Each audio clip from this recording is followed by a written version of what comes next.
on France 24. Welcome back, or welcome if you're just joining us. This is The World This Week, and with us from the French news agency AFP is Dave Clark. Also with us, Craig Capidis of formerly of a major newswire, and now financial newswire. A major financial newswire. That wasn't Reuters. That wasn't Reuters. Okay, and wasn't Dow Jones. And long ago. And also with us, Régis Le Sommier, who's still gainfully employed with Paris Match as deputy boss there, and Hamdan Mostafavi of Courrier International, which in French brings together a great mix of what the world press says. You also have an English language edition, I notice, on your website. Yes, we do, yes. That's right, so you can check that out on the web. Now, smack in the middle of handling the latest U.S. blunder in Afghanistan, that soldier who left base in Kandahar and randomly shot 16 civilians. Washington this week rolled out the red carpet for one of its allies. This was a long-scheduled official visit by the British Prime Minister, the celebrities in attendance there at the White House.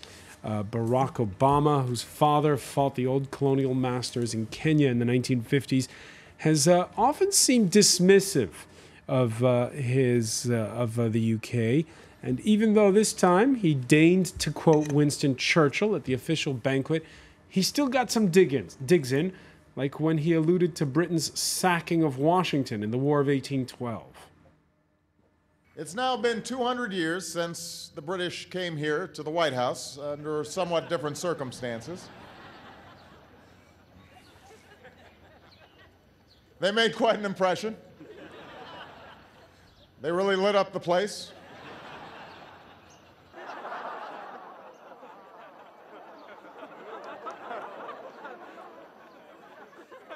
But we moved on. When you watch that, do you have the feeling, Craig Capidis, that Barack Obama has moved on? He still gets, every time, he needles the British in a way I've never seen a U.S. president do. Yeah, I'd like to see, Sarkozy here inviting Merkel. The last time the Germans were here, they really lit up the place. Americans have this they have this strange penchant. Anyone with a British accent they think is John Lennon or the Beatles, and they love Britain for having worked there for many years. The main reason they love Britain is they don't have to learn another language to live there. It's really easy. What can you say? The Americans beat them in 1776. They've been friends ever since the what happened in the War of 1812, and everyone in America loves a British accent. That's why American television is full of British. But Barack Obama doesn't seem to always love a British accent. Well, he has to. Look. You know what the most significant thing about this thing is? Isn't it curious that Cameron did not go to meet with Mitt Romney? Usually, when these guys go over there, they'll go meet the guy who's going to run against him. And isn't it also doubly curious that not only Cameron has given Obama a de facto endorsement, and so has Sarkozy. That's right. Yes. And I find that fascinating. Yeah. You think that Hollande would be over there embracing Obama. He must be fuming. Fanfan must be fuming tonight over this. I think if you speak about the French campaign, it's one of the first times in which he so much energy put on by foreign leaders, to actually weigh in the French campaign. It's never seen before. And what you say about Cameron is actually right. But what I like about, there's something which has nothing to do with America and Britain, but Clooney being invited in the White House to dinner, and who got arrested today for protesting. Over Darfur. Yeah. So it's kind of ironic. You get, those celebrities, they can protest, get arrested, and then they still get invited in the White House. He should have done his protest inside the White House. Yes. Why didn't you do it? There would have been even more at the cameras there dinner. for that. All right. What has been interesting about this trip, though, is traditionally you don't lose any votes from cozying up to Barack Obama if you're a foreign leader. But a lot of the reaction within the UK has been a bit embarrassed. It was too cozy. Let's look at that. Why is it that the British Conservative press didn't approve? It wasn't the left-wing press. It was the Conservatives who didn't approve Obama taking Cameron to a college basketball game Well, it's probably because the game happened to take place in Ohio, a key swing state for Obama's re-election hopes in November. Cameron, if you pardon the pun, playing along, it seems.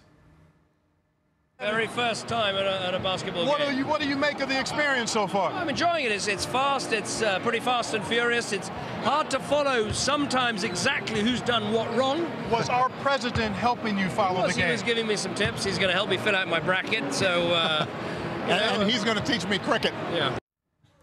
Good luck with that one. Oh, dear. Help me fill out my bracket. What does he mean exactly? NCAA. Oh, it's because of it's his March Madness. Okay, yeah. I get it. It's the NCAA, the National Collegiate Athletic Association Basketball Championship tournament, which goes on the second half of this month. I can't help but feel for Prime Minister Cameron at that particular moment. I'm going to be moving to the United States later in the year, and I don't know the first thing about basketball. But you can teach people cricket. Many things. But was David Cameron had by going on the? He gets aboard Air Force One. They make a big to-do of it. People, but he winds up in a swing state. In Britain were embarrassed. A 3-day trip, a flight on Air Force One, eating hot dogs, and I heard that he ate the hot dog with ketchup, which apparently is a no-no, and he should have had it with mustard and relish. So that's another mistake I won't be making when I get over there. Mustard and onions all the way. No, sorry, but I think we're discussing this visit, and the strange thing is that they've been, they have some trouble, these two men, some in Afghanistan, maybe with Iran, and they're there eating hot dogs, watching basketball. All that we heard about this visit was not any solution for what's going on in Afghanistan. There isn't any solution to what's going on in Afghanistan apart from distracting attention from it until they leave. And that's what they did, distracting attention. Which both men are very good at. In its beige hot column, also The Economist points out that the risk works both ways, not just for Cameron, saying that most of those voters in Ohio perhaps don't realize that Cameron, who's a conservative, raised taxes, backs gay marriage and universal health care. Régis Le Sommier, it is a tricky game. You were mentioning about the French elections. Getting foreign leaders to do an endorsement run with you can work both ways. I don't think it's really a good thing, ever. I mean, I think foreign leaders should really carefully stay out of, each other's elections. Usually they understand it. I don't know why this time we have these people crossing the lines and getting invited in the middle of Ohio. I think, I don't know what they're really thinking, honestly. And same thing, Merkel, Cameron, Rajoy, stepping into the French campaign, saying that if Hollande is elected, it's going to be a nightmare, a terrible thing for Europe. We should, really carefully, and also there's a backlash because people that are about to vote don't like that. They don't like other, foreign leaders coming and tell them what to do. Especially, that's one thing Sarkozy should watch out carefully. And we haven't seen him or heard him mention Merkel ever since, that thing. Especially the Germans coming and telling us, we should elect Sarkozy. I don't think it, for old people, for a number of people out there in France, I don't think it's a good thing. Do you think she'll show up? I don't think so, no. I think she said that she won't appear on the campaign trail per se. I think she'd prefer Sarkozy to win than Hollande. But Sarkozy himself has swung into a Eurosceptic stance since winning Merkel's endorsement. I got to take a little disagreement with you there, Regis. I think they should become more involved. I think they should be yelling and screaming, and here's why. Because we're all Europeans and we should all stick together and think about each other? The root of the European problem is the economy. Because the European Union is a union that is built on political cohesion with no economic underpinning, no central bank, no European Union fiscal policy. It is a contradiction. It is a contradiction in terms. Although I greatly understand why you don't want others getting involved in outside campaigns. If Europe and the Union is going to get out of this mess and grow into the future, there has to be an economic cohesion, and the only way for that to happen is for countries to get involved, as a state in the United States would get involved in the federal process. But if the first meeting after the election is Hollande looking at Merkel and saying, "Well, thanks very much for supporting my opponent," where's the cohesion? Well, tant pis. And also, I think when I'm saying it's a step. it's a step towards it. The European Union, we want to be a union, but we really don't. We want to work together, but we really don't. You know, it's this contradiction. Right, But when you so have basically, in a globalized world, the campaigns tend to bleed into one another. Could be the upshot of this. I think it's even more. I mean, when you see Sarkozy at Villepinte, the meeting of Villepinte, trashing Campaign Europe. rally. I mean, really going against it in order to capture. I suppose the national difference growth. is that Cameron, of course, He knows visiting what people Obama want, months you know? before the election, whereas here, as Regis was pointing out, we're deep Well, I into don't think silly it can be season. months before an American election. It starts 2 years before the election. right, It yeah. can't be only months before an American election. And it is Ohio. Before we go, no matter how much you love your job, everyone at some point has a moment where Johnny Paycheck's old country music hit, "Take This Job and Shove It," suddenly springs to mind. But is that the reason that the very public resignation letter of a middle-ranking investment banker in London has gone viral? Greg Smith accuses the bosses at Goldman Sachs of losing their moral fiber. He recounts bankers who call clients Muppets. That's not good, he writes. He says, "It astounds me how little senior management gets a basic truth. If clients don't trust you, they will eventually stop doing business with you. It doesn't matter how smart you are." Craig Capitas, we've written Goldman Sachs's moral obituary many times on this show, and this crisis is 4 years old, and the bank seems to be doing just fine. Yeah, you know, end of story. Greg Smith will never work again on Wall Street. Greg Smith should have kept his mouth shut. Everyone on Wall Street knows already what Greg Smith wrote about. Greg Smith, if he had any smarts, should have known this the day he joined Goldman Sachs, as all the other kids who go into Goldman Sachs know this. This is the investment banking world. It's not pretty. It is down and dirty combat capitalism. That's what it is. If you don't like it, go join an NGO. And you know. And it was like that when he joined. Yeah, 10 years ago. and this idea that Wall Street is full of all these very nice people. It's not. It is not. And Smith has I believe he broken a number of civil laws in the United States. He signed confidentiality agreements, non-disclosure agreements. You know, he was supposed to have kept his mouth shut. In fact, he was paid a great deal of amount of money to keep his mouth shut. Now, if he wants to open his mouth, go right ahead. I hope he's getting a lot in severance because he's never going to work again. That's just the way Wall Street works. You're just too harsh on him. I think I would compare him to some mid-ranking officer Please, what law did Goldman Sachs break? Really? No. Hamdan Mostafavi. Yeah, I think he's like a mid-ranking officer who defects in a war. I think now we've seen with the 99% movement that people are against this system, and some people from inside the system are denouncing it. Greg Smith is not resigning to support the 99%.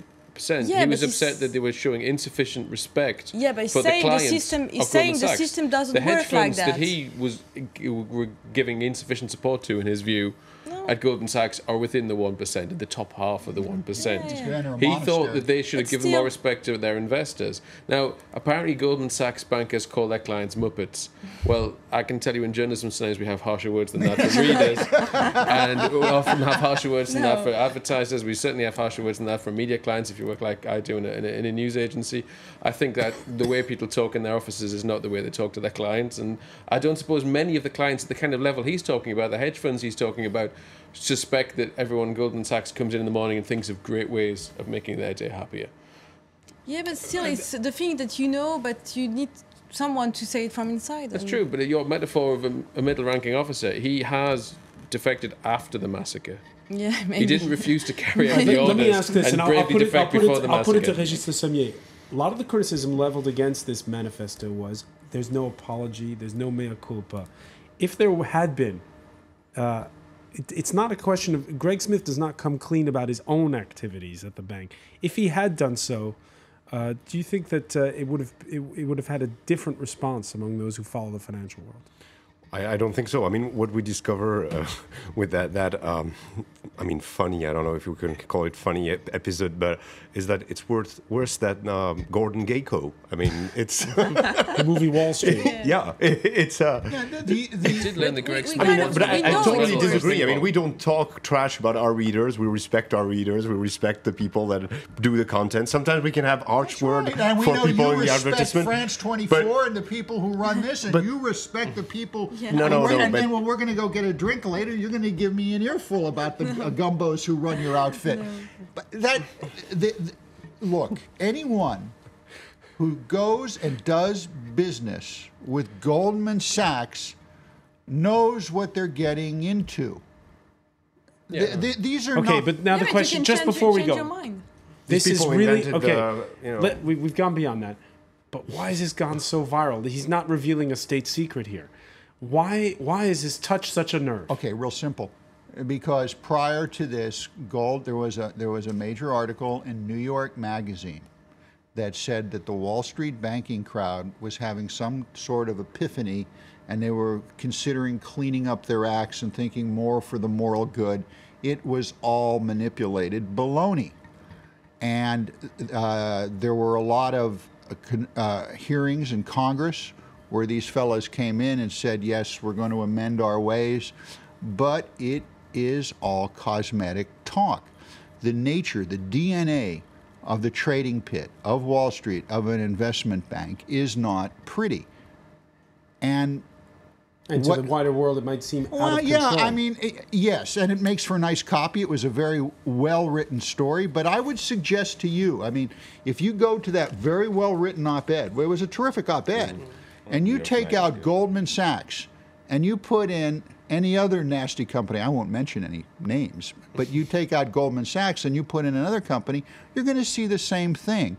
That's just the way it works. That's just the way it works. In fact, one person on the web in one article replaced it with Darth Vader, but that and it worked just fine. There you see. That is it. Unfortunately, probably not the last time we discuss Goldman Sachs in the world this week. I want to thank Craig Kapitas, Hamza Mustafani, Dave Clark, Régis Le Sommier. Thank you for being with us, and stay with us. Next is Business with Marcus Carlson.